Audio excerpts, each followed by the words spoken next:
इस क्षेत्र के हमारे पुरखों को, हमारे बाप दादाओं को जगाया था और शिक्षा की अलग जगाई। और 1913 में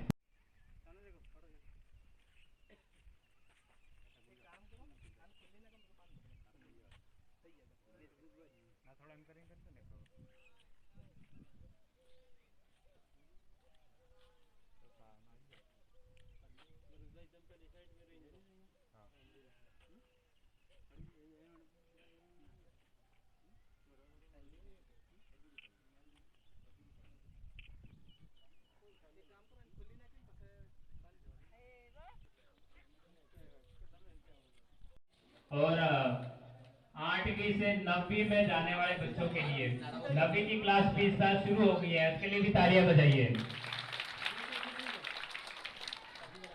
अब आपका विद्यालय राजकीय उच्च माध्यमिक विद्यालय गढ़ावासन कहलाएगा और ये आने वाले हमारे छोटे छोटे बच्चों के भविष्य के लिए बहुत बड़ा एक वरदान साबित होगा, उपलब्धि है।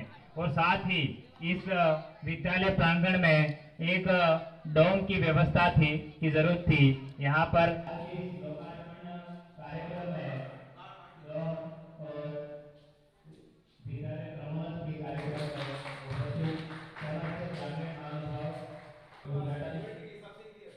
साथ ही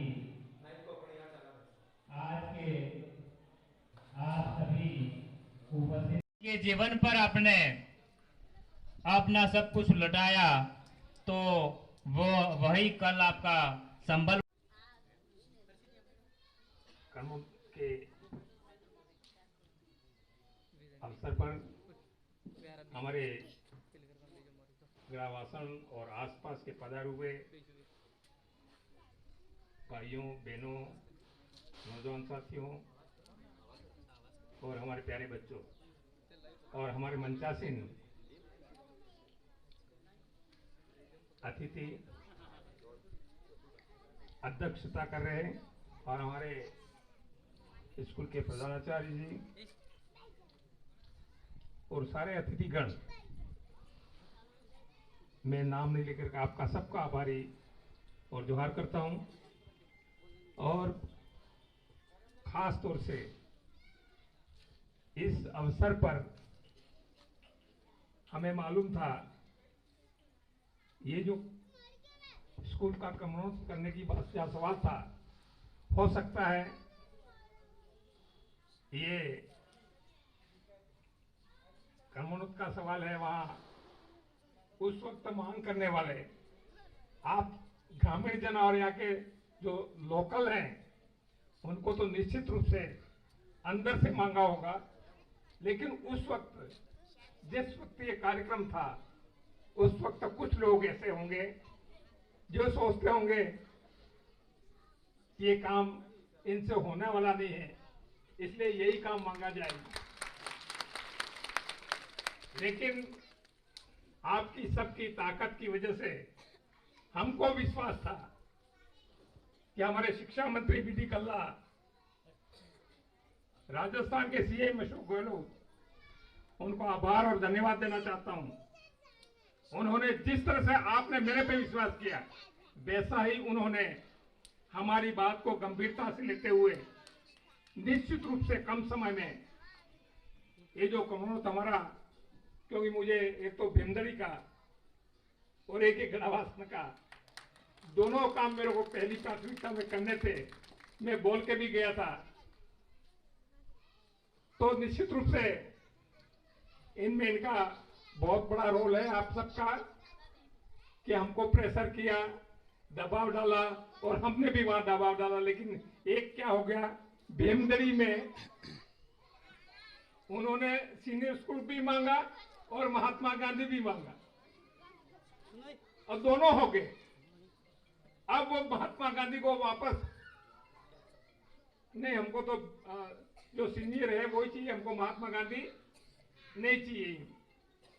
तो हम भी उस वक्त संकट में थे क्योंकि पहले महात्मा गांधी मांग लिया, बाद में सीनियर हिंदी में नहीं होगा, फिर वापस हमने कहा कि नहीं, महात्मा गांधी वाला दिक्कत आएगी, इसलिए सीनियर स्कूल किया जाए। तो भीमदरी और जो गड़ावासन वाले जो हमारी सागवाड़ा में प्राथमिकता थी, उसी आधार पे यहाँ पे हुआ, वो सब आपका बदौलत से हुआ है, आपकी ताकत के वजह से हुआ है। इसलिए मैं आप सबको धन्यवाद देना चाहता हूं इस अवसर पे कि आप क्यों समझते होंगे, और मेरे को भी था कि निश्चित रूप से कमनौत होगी तो आप मुझे बुलाएंगे ही। तो मैं आपके बीच में दोबारा आया। मैं चाहता था कि हमारे उस रोज के मेहमान सारे मौजूद होने चाहिए थे, लेकिन कोई बात नहीं है। हमारे सरपंच साहब, उनको भी आभार धन्यवाद। मैं ये कहना चाहता हूं कि ऐसे जो विकास के जो काम हैं, ऐसे विकास के कामों में राजनीति नहीं होना चाहिए। यानी राजनीति का मतलब ये नहीं है। मैं ये कहना चाहता हूं, राजनीति क्यों कह रहा हूं मैं, नाम क्यों आ रहा है कि हमारे ग्रामीण में गांवों के साथ और शहरों के साथ वो सौतेला व्यवहार हो रहा है। आपने देखा होगा गांवों के अंदर स्कूल कमोत की मांग करते हैं, स्कूल खोलने की मांग करते हैं, और शहरों में अपने खुद के पैसों से स्कूल खोलते हैं। कितना फर्क है कि नहीं। हम गांवों में स्कूल खोलने के लिए सरकार से कहते हैं, कमोत करने के लिए बोलते हैं, और शहरों में उनके खुद के स्कूल खोल रहे हैं। अरे भाई, हम तो यहाँ पे गांव में एक भवन बनाना मुश्किल होता है, और शहरों में पूरी पूरी बिल्डिंग बना करके सारा संचालन कर रहे नहीं कर रहे। मुझे एतराज नहीं है वो कर रहे हैं। वो सवाल ये नहीं है, सवाल ये कि गांव की स्थिति इतनी खराब हुई कैसे। हमारे गांव में का लोग काम नहीं करते हैं क्या? शहर वाले ही काम कर रहे हैं। शहर वाले ही काम कर रहे हैं, इसलिए पैसे बड़े हो रहे हैं, लखपति हो रहे हैं। लखपति हो रहे हैं, उससे भी मुझे एतराज नहीं है। लेकिन हमारे गांव में ये स्थिति क्यों नहीं है? क्यों पैसे वाले लोग नहीं है? हम रात दिन मेहनत कर रहे हैं, छोटा बच्चा भी मेहनत कर रहा है, बुजुर्ग वो भी मेहनत कर रहा है, हमारी माताएं मेहनत कर रही है, सारे के सारे मेहनत कर रहे हैं। लेकिन इसके बाद में भी गांव की हालत खराब क्यों है? कभी हमने सोचा नहीं, कभी हम विचार नहीं करते। हमारे दिल में कभी आता है तो फिर क्या करते हैं? थोड़ा सा पी लेते। इसलिए हम सारे दर्द भूल करके, अरे नहीं, पीने वाला छोड़ दो, सोचना पड़ेगा, रात रात जगना पड़ेगा कि हमारे साथ ऐसा व्यवहार हुआ कैसे है, क्या कारण रहा है कि हमारे गांव में हालत इतनी खराब है। एक समाज की बात नहीं है, एक व्यक्ति की बात नहीं है, सब लोगों की हालत गांव में ऐसे ही है। जबकि 70-75 साल के अंदर शहरों में कोई खास नहीं थी। मैंने देखा, मैं सागवाड़ा में पढ़ने आ रहा था तो वहां भी केलू गिर रहे थे। गलत है सही है? केलू गिर रहे थे बाजार में, और आज केलू गिरते, केलू नजर नहीं आते। और हमारे गांव में वही हालत है। ठीक है, कहीं इक्के दुक्के मकान बन गए हो तो वो अलग बात। तो ये फर्क क्यों है? वो फर्क मैं देख रहा हूं, वो इस वजह से है कि हमारे जो गांव में जो मेहनत करने वाले लोग हैं, मजदूरी करते हैं, अनाज पैदा करते हैं, और हम अनाज पैदा करते हैं और हम जो मजदूरी करते हैं उसकी कीमत कोई और कर रहा है। आपके पास है, आप यदि आपके पास गाय भैंस है, दूध निकालते हैं, आप कितनी मेहनत करते हैं, क्या करते हैं, लेकिन उसका कीमत कौन कर रहा है? आप कर रहे हो? आपके पास में नहीं है, वो सरकार तय करती है, या जो पैसे वाले लोग हैं, व्यापारी है, वो तय करते हैं। सरकार का नियंत्रण है उनके। नियंत्रण किसका है? सरकार का नियंत्रण है। किस पे? अनाज का भाव बढ़ना नहीं चाहिए, अनाज का भाव बढ़ जाएगा, मजदूरी का भाव बढ़ जाएगा, तो महंगाई बढ़ जाएगी। यूं करके ऐसे के ऐसे पकड़ के रखा है, दबाव है। और जहां कारखाने हैं, जहां कपड़ा बनता है, जहां बाजार में चीजें हम खरीदते हैं, वो जो चीजें हैं उस पे सरकार का नियंत्रण नहीं है। वो छाप के ऊपर लगाते इतनी रेट हूं, हमारी इतनी मजदूरी पड़ रही, इतना खर्च पड़ता है, इतना सामान हुआ और इसकी कीमत इतनी होगी। तो सरकार कभी कहती है नहीं ये तो ज्यादा ही है, ये रेट नहीं होनी चाहिए यूं, तो नहीं कह रही है। इसका मतलब ये हुआ कि वो जो शहरों में जो प्रोडक्शन हो रहा है, उद्योग में जो हो रहा है, उस पे सरकार नियंत्रण नहीं किया, उनको खुली छूट दे रखी है। तुम पर जितना लूटना लूटो, लूट को कोई फर्क नहीं पड़ता है। और दिखाते क्या जनता को कि जितना टैक्स हम भरते हैं, आयकर जाता है, हम ही सरकार को चला रहे हैं। लेकिन वास्तविकता ऐसा नहीं है। वास्तविकता क्या है कि एक तो टैक्स है और एक इनडायरेक्ट क्या है, एक तो सीधा टैक्स है और एक इनडायरेक्ट टैक्स है। तो हमको पता लगता है कि इनडायरेक्ट कैसा टैक्स है। आप सरकार को देते हो कि नहीं देते हो? ये सरकार मुफ्त में दे रही है, तो क्या बात है, मुफ्त में क्यों दे रही है? ये कारण क्या है कि हम सरकार को इनडायरेक्ट टैक्स देते हैं। कैसे? हम बाजार से जो भी चीज खरीदते हैं, चाहे नमक खरीदते हो, चाहे कोई भी कपड़ा हो, सोना चांदी हो, या जो भी बाजार से वस्तु खरीदने जाते हैं, उस पे टैक्स लगता है। महाजन कहते नहीं कहते टैक्स लगेगा यूं, तो हमारे पे टैक्स लेके सरकार के खजाने में इकट्ठा होता है, और हम जो जाते हैं वो उस खजाने पे ये ध्यान रखने के जाते हैं कि जनता में ज्यादा से ज्यादा जनता का पैसा गया है, वो जनता में वापस आवे। वहां जो कानून कायदे बनते हैं, वहां जो योजनाएं बनती है, उसमें हम करते हैं। लेकिन सवाल क्या है, अब कौन लोग जाते हैं, कौन लोग जाते हैं, किसको टिकट मिलता है? नहीं मालूम होगा, मालूम है सबको। क्या? जो उनका हाई कमान होता है वो टिकट देते हैं। तो यदि अपन को हल चलाना है तो कैसे बैल देखेगा? कड़क देखेगा क्या नरम वाले देखेगा? कड़क वाले। हम क्योंकि बैठ नहीं जाए कहीं पानी में,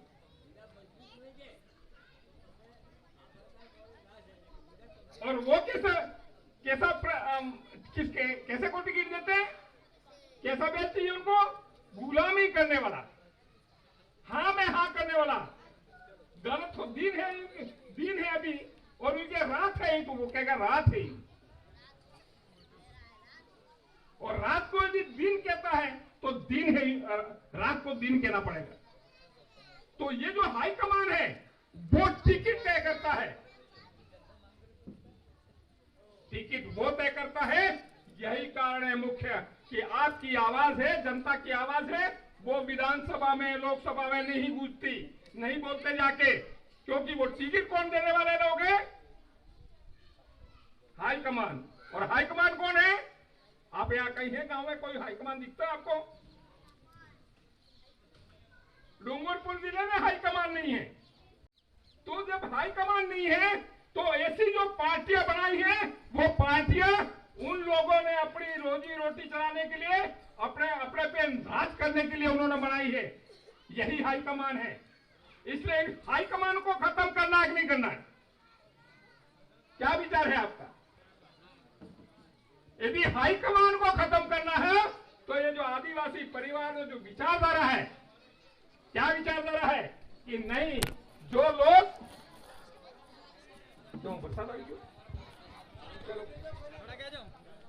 जब तक जनता हाईकमान नहीं बनती है, हमारा वोट से हम ये नहीं कह रहे हैं।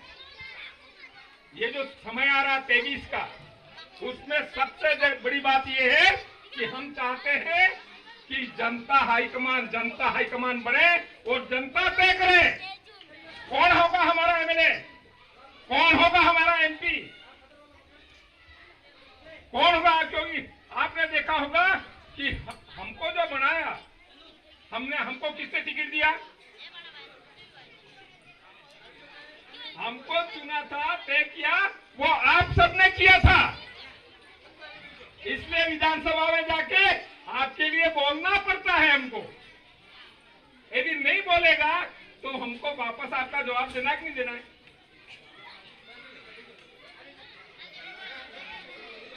तो यही बात है, बस वो गुलाम, तो हमको गुलाम आदमियों को नहीं भेजना है।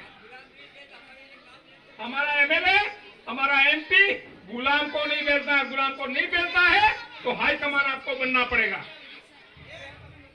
यही बात जनता में पहुंचा दो, गांव गांव पहुंचा दो, ग्रामीणों में पहुंचा दो। क्योंकि शहरों वाले तो उनका हाईकमान वाला ही ठीक जमता है। शहरों वाले के लिए हाईकमान ठीक है, क्योंकि उनको तो कॉलेज चाहिए, तो स्वीकृति चाहिए। नए नए खोलने क्या करना है उनको दुकानें ही तो खोलनी है। तो ये अपना गांव का जो असली विकास करना है, तो उसके लिए हाईकमान हमारा बनना चाहिए।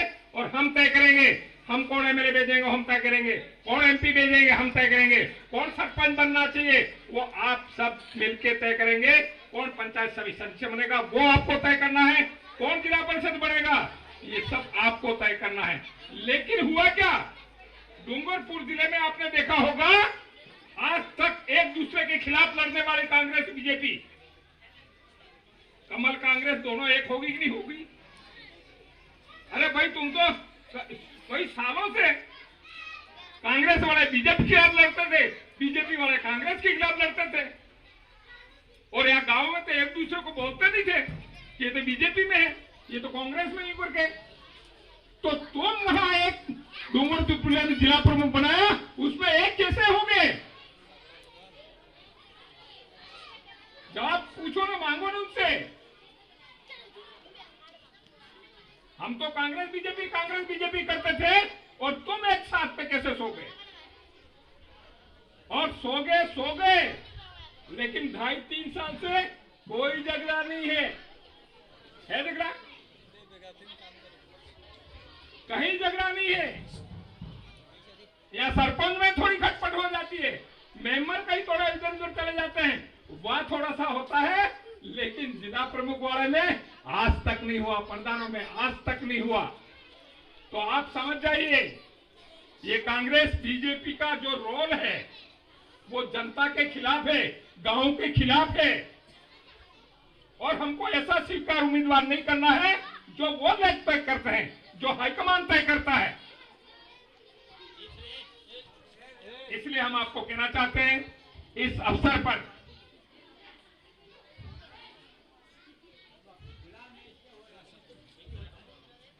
लेकिन हमने कभी बोला नहीं। हमने क्या किया, हमने कभी भी सही क्या गलत क्या है वो देखा नहीं, सच क्या है झूठ का कभी देखा नहीं। हमने सोचा ये तो अच्छा आदमी है, तो हमारे पक्ष की बात करता होगा ये। लेकिन आपने देखा होगा अभी सागवाड़ा के अंदर हमने जो काम किया है, हम जो अनुशंसा की, मैंने खासतौर से कंडोला की बात करता हूं।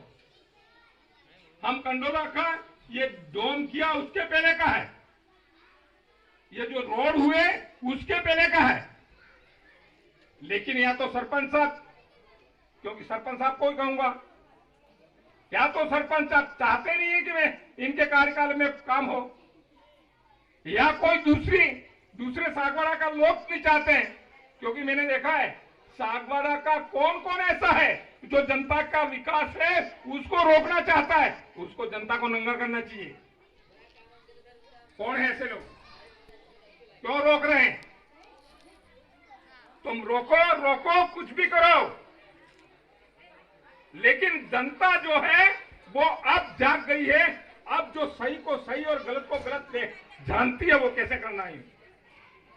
इसलिए भाइयों मैं कहना चाहता हूं कि ये जो समय है उस समय में आप अभी भी हमारे पास में बहुत सारी रिपोर्टें आ रही हैं, मैं देख रहा हूं। पर अपने गांव में क्या होता है, जब बनाते हैं उस वक्त तो होता है, एक भ्रमित कर दिया था आपको। क्या भ्रमित कर दिया था? ये एमएलए तो बेसा इतिहास नहीं गया है, पर वो भी सोच रहे हैं ये तो नहीं है, आदिवासियों के ही यूं।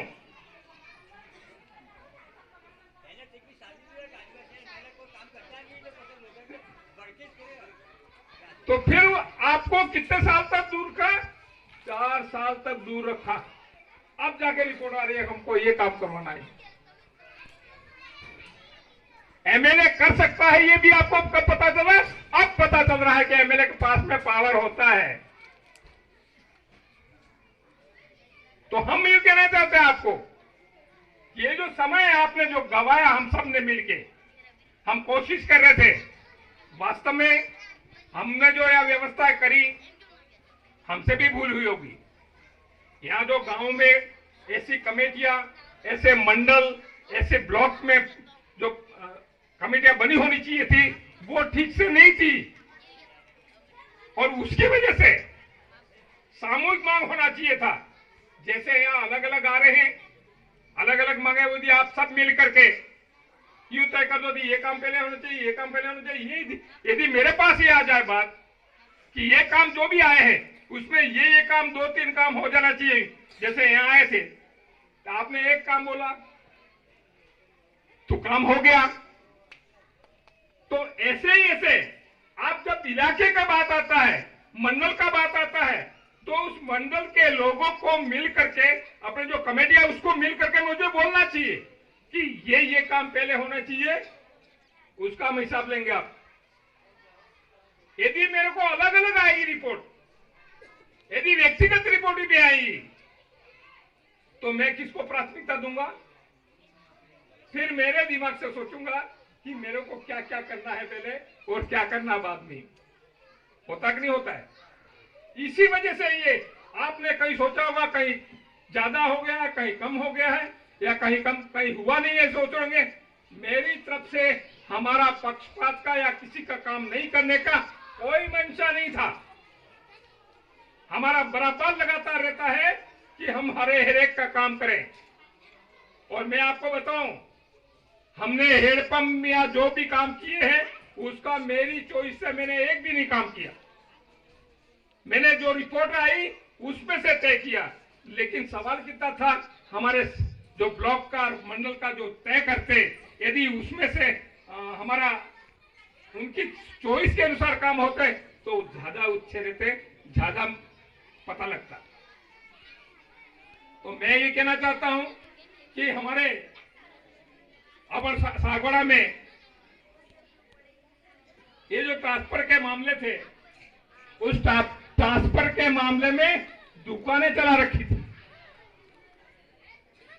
मैंने सोचा था कि जो दुकानें चल रही है उसको मुझे खत्म करना है। तो मैंने आदिवासियों तो बिना पैसे से किया ही किया, लेकिन किसी भी कर्मचारी को बोल दे कि हमारे पास में ट्रांसफर के संबंध में कोई पैसा दिया हो तो हमको बता दो। किसी के साथ मैंने पक्षपात नहीं किया, सबका काम किया। तो कोई बात नहीं है, हो सकता है कहीं कुछ हो या कुछ हो, लेकिन निश्चित रूप से सागवाड़ा में कुछ ऐसी ताकत है जो काम कर रही है कि ये जो एमएलए है उसको फेल करना है। तो यहाँ का जो अनुशंसा कर रखी है, जो काम दे रखे हैं, उसको रोकना चाहते हैं। तो आप सबकी ताकत लग जाए तो निश्चित रूप से जो कम समय है, महीने 2 रहे या 3 रहे, जो भी रहे, उसमें हमारा जो पैसा है उस पैसे को जल्दी से जल्दी आपके काम भी सैंक्शन हो जाएंगे और निकल भी जाएंगे, ये मैं दावा कर रहा हूं आपके साथ। इसलिए ये समय कम है, मैं इस मंच से स्पष्ट कहना चाहता हूं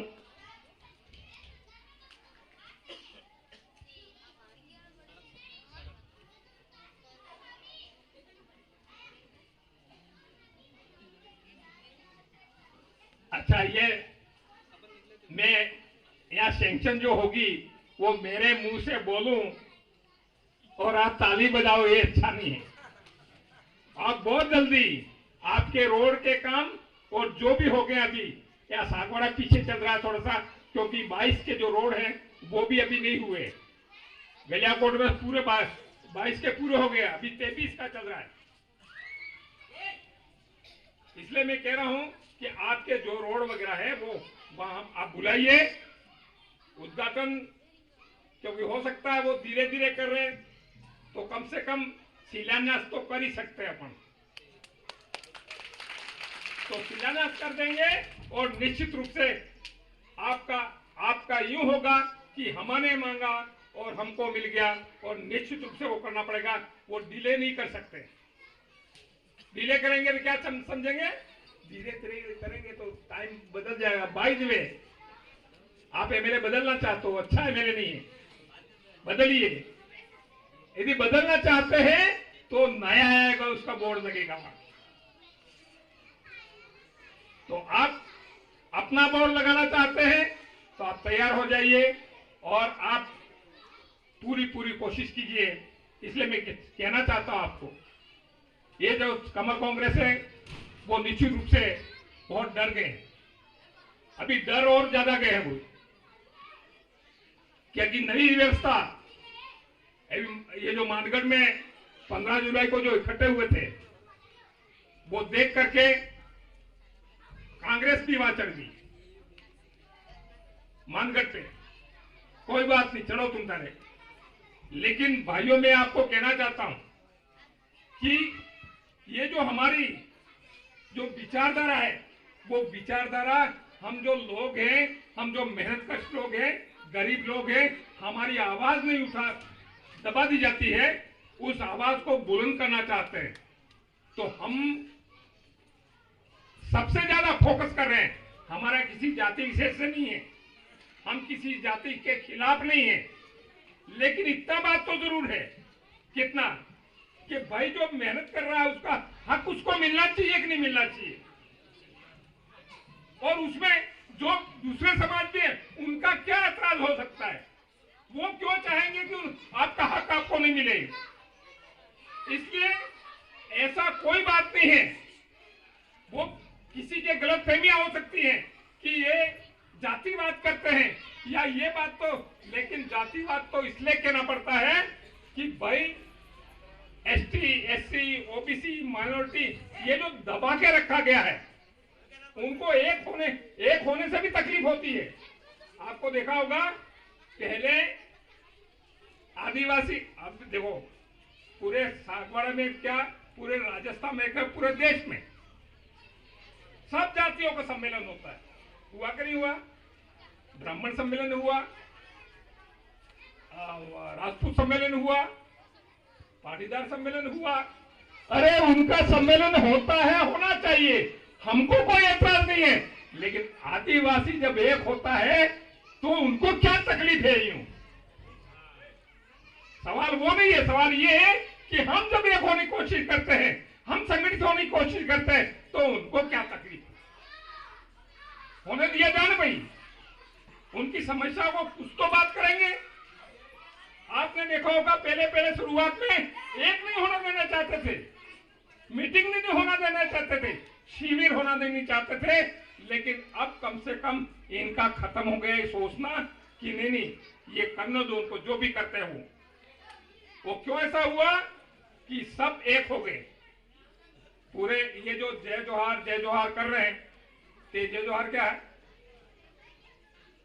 आदिवासियों का संबोधन, आदिवासियों का संबोधन नहीं है, ये प्रकृति का संबोधन है। हम जो प्रकृति में हैं, जमीन है, आसमान है, चांद है, सूरज है, ये वृक्ष हैं, जीव जंतु हैं, उन सब कुछ जो जीवित रखने वाली प्रकृति है उसका नमन करते हैं, उसको जोहार बोलते हैं। तो हम सबको जो हमारे माँ बाप है उनसे पैदा होते हैं हम, तो अपन कभी बोलते हैं इनको कि जोहार शब्द है वो हमको पैदा करने वाले ये जो प्रकृति में मौजूद है सबका नमन है। तो नमन बोलना चाहिए कि नहीं बोलना चाहिए हमको? क्या ऐतराज है किसी को? किसी को भी ऐतराज नहीं होगा। ऐतराज मैं इसलिए ऐतराज नहीं होगा कह रहा हूं कि ये जो अपना अपना संबोधन है वो समाज में हो सकते हैं, किसी के कुछ भी बोले, श्री राम बोले, जय श्री राम, जय श्री कृष्ण बोले, जय माता जी बोले, जो भी बोले वो बोले, हमको कहीं कोई ऐतराज नहीं है। लेकिन हम जोहार जो बोल रहे हैं वो प्रकृति को नमन है, और प्रकृति की जो नमस्कार या उद्बोधन जो बोल रहे हैं वो सबको बोलना चाहिए। और निश्चित रूप से ये इसलिए बोल रहे हैं कि वास्तविक है, हम ना आस्तिक है ना नास्तिक है, हम वास्तविक है। जो सही बात है उसको तो हमको स्वीकार करना पड़ेगा कि नहीं करना पड़ेगा। इसलिए हम कहना चाहते हैं भाइयों कि हमारा कहीं भी ये नहीं है कि हम किसी तरह का कोई भेदभाव या किसी तरह का जातिवाद करके हमको वो करना चाहते हैं। लेकिन हमारा सबसे यही निवेदन है कि हम सब मिल करके एक बहुत ही बढ़िया राजस्थान के अंदर, क्योंकि आपको मालूम है ये सरकार कब कब अच्छे काम करती है, कब कब विकास के काम करती है, कब करती है? जब मजबूर होती है। और यदि मजबूत सरकार हो गई तो क्या करती है? मोदी जी जैसे बैठ के कह रहे हैं, ये कह रहे हैं संविधान खत्म कर देंगे, तो ऐसा हो जाएगा।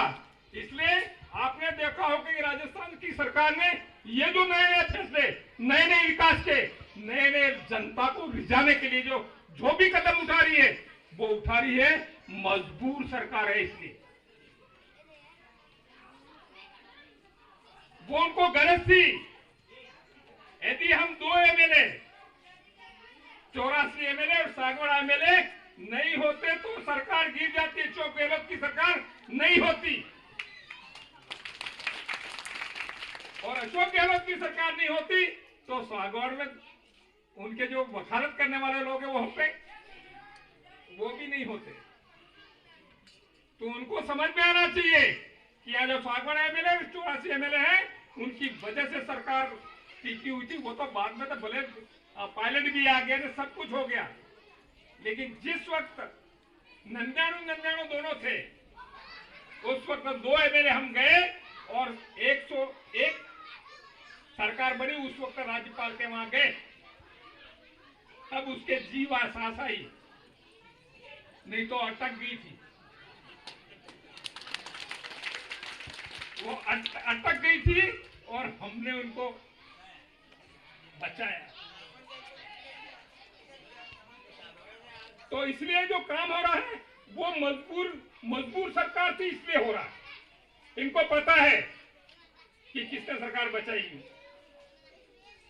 तो हम चाहते हैं कि पूरे दक्षिण राजस्थान में ये जो कारवा है अपना, वो कारवा ज्यादा ज्यादा मजबूत हो, हम सब ईमानदार लोग एक साथ में हो और ऐसी सरकार दोबारा बने जो मजबूर हो,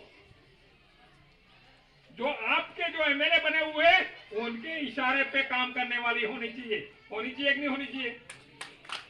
निश्चित रूप से यदि आपने 17 एमएलए ये जो शेड्यूल एरिया में आपने अपने बना दिए, अपने बना लिए, मतलब नकवेल तुम्हारे हाथ में जुगे, उठने नकवेल तुम्हारे हाथ में है तो उठ का बीजे जाए नहीं जाए। ते एवं एमएलए बनानो की जी नकवेल बीजने हाथ में हो, ये नकवेल तुम्हारे हाथ में जुगे ने तुम्हारे हाथ में नकवेल होने एमएलए जन तमें करोगा बेहेगा ने उठेगा तो निश्चित रूप से ये सरकार भी नहीं विसरेगा, तुम्हारे एमएलए जिमकेगा एमने भी करेगा। इसलिए हम कहना चाहते हैं कि ये जो हमको सबको मिल करके हम दूसरे की, हमारी जो सब प्रॉब्लम है, हमारे गांव की जो समस्या है, आज देख लो गहलोत मुफ्त के मोबाइल बांट रही है। अच्छा है, दो, जितना दे सकते हो दो। नरेंद्र मोदी 15 लाख बोला था, हम तो कह रहे वो भी तुम भी दो जितना देना चाहते हो, लेकिन उसने नहीं दिया। तो भाई ये मुफ्त के तो सब दे रहे हैं, तो तुमको स्कूल के कमरे और यहाँ का स्टाफ देने में क्या तकलीफ है? इतने बेरोजगार हमारे साथी हैं, इतने बेरोजगार हैं और सारा स्कूल के भवन नहीं है।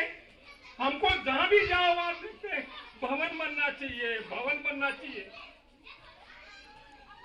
और वो मुफ्त में दे रहे हैं। तुम मोबाइल और ये सारी चीजें तो तुम मुफ्त में दो, उससे तो अच्छा लगा दो ना, स्टाफ लगा दो, बच्चे अच्छा पढ़ेंगे, उनके भवन बना दो, कोई तकलीफ नहीं होगी। लेकिन ये क्या करना चाहते हैं, ये आपको मजबूर रखना चाहते हैं। क्या करना चाहते हैं? आप मजबूर बने रहो, आप लगातार मांगते रहो, यह सरकार की नीयत है। लेकिन उनकी हालत बिगाड़ने के लिए आप उल्टा कर दो, तुमको मजबूर हम बना देंगे। ये आप सबको मिलकर के हमको करना है। यही बात करके मेरी बात खत्म करता हूं। चल रहा है, किससे चल रहा है? ये देश किससे चल रहा है? संविधान है, कानून की किताब है। तो संविधान से ही एमएलए बनते हैं, संविधान से ही सरपंच बनते हैं, पंचायत समिति सदस्य बनते हैं, प्रधान बनते हैं, प्रमुख बनते हैं, एमपी बनते हैं, सब बनते। और इससे क्या होता है? सरकार बदलती है, सरकार बनती बिगड़ती है। तो मैं आपको कहना चाहता हूं, ये जो सरकार को बनाने का और बिगाड़ने का जो पावर आपके पास में है, उस पावर को निश्चित रूप से सरकार जिस ढंग से इस्तेमाल करना चाहती है, मजबूर बनाए रखना चाहती है आपको। लेकिन हमको वास्तव में सरकार को ये जो संविधान जो किताब है, उस संविधान को, कानून की किताब है जिससे देश चलता है, उसको संभाल के रखना पड़ेगा। और बीजेपी, नरेंद्र मोदी ये चाहते हैं संविधान खत्म हो, कांग्रेस भी उसमें सम्मिलित है। तो संविधान खत्म होने देना है। यदि संविधान खत्म हो गया तो वापस एक तंत्री राज आ जाएगा, वापस गुलामी उनकी करनी पड़ेगी। और फिर कर देंगे, क्या पास कर देंगे? अनपढ़ वोट नहीं दे सकता। क्योंकि दारू पिला पिला के हम तो देते हैं वोट, जानते हैं क्या? अनपढ़ आदमी है, उसको दारू पिलाना पड़ता है, पैसा देना पड़ता है, इसलिए उनका वोट ही नहीं चाहिए। यदि ये पास कर दिया उन्होंने, कर सकते कि नहीं कर सकते? संविधान खत्म हुआ तो कर सकते हैं कि हमको वो अनपढ़ है, उनका वोट नहीं चाहिए। इसलिए मेरे भाइयों, ये जो संविधान है, वो संविधान को बचाए रखना बहुत जरूरी है, हम सबकी जिम्मेदारी है। और संविधान के अंदर हमारे जो बच्चे पढ़ रहे हैं, चाहे वो पहली से 12वीं हो या कॉलेज हो या जो कोई भी हो, संविधान कौन पढ़ता है? केवल वकील को कुछ पढ़ाते हैं, वकील कुछ पढ़ते हैं और पुलिस वाले कुछ धाराएं। आपको मालूम है, धारा का नाम ले लेकर आपको डराते नहीं डराते? 302 लगा दूंगा, हम जानते ही नहीं 302 जो क्या होती है, वो क्या होती है। तो ये जो धारा है वो संविधान के अंदर है, इसलिए वो धारा को लेकर बोलता है। और हमने जब शुरू किया, 5वीं अनुसूची है 244(1), हमारे जो 5वीं अनुसूची लागू करने की बात करते हैं तो उनको दर्द पैदा हो गया कि ये 5वीं अनुसूची की बात कहां से आ गई। तो फिर लोगों को भड़काने के लिए क्या बोलते, कांग्रेस बीजेपी और इतने 5वीं पास वाले ने नौकरी लड़ा करे, उल्टू पढ़ा रहे फिर कि 5वीं पास के लिए नौकरी मांग रहे। अरे हरामियों, 5वीं पास के लिए नौकरी मांगने की बात नहीं कर रहे, हम करें 5वीं अनुसूची की बात कर रहे हैं। उसके अनुसार आरक्षण होना चाहिए, उसके अनुसार सारी चीजें लागू करो यूं। इसलिए हम कहना चाहते हैं कि जो संविधान की पढ़ाई है वो स्कूलों में चलनी चाहिए, स्कूलों में पढ़ाना चाहिए। एक पाठ, एक अनुच्छेद एक क्लास में दूसरा अनुच्छेद दूसरी क्लास में, अरे यूं करके पूरी संविधान पढ़ सकते कि नहीं पढ़ सकते?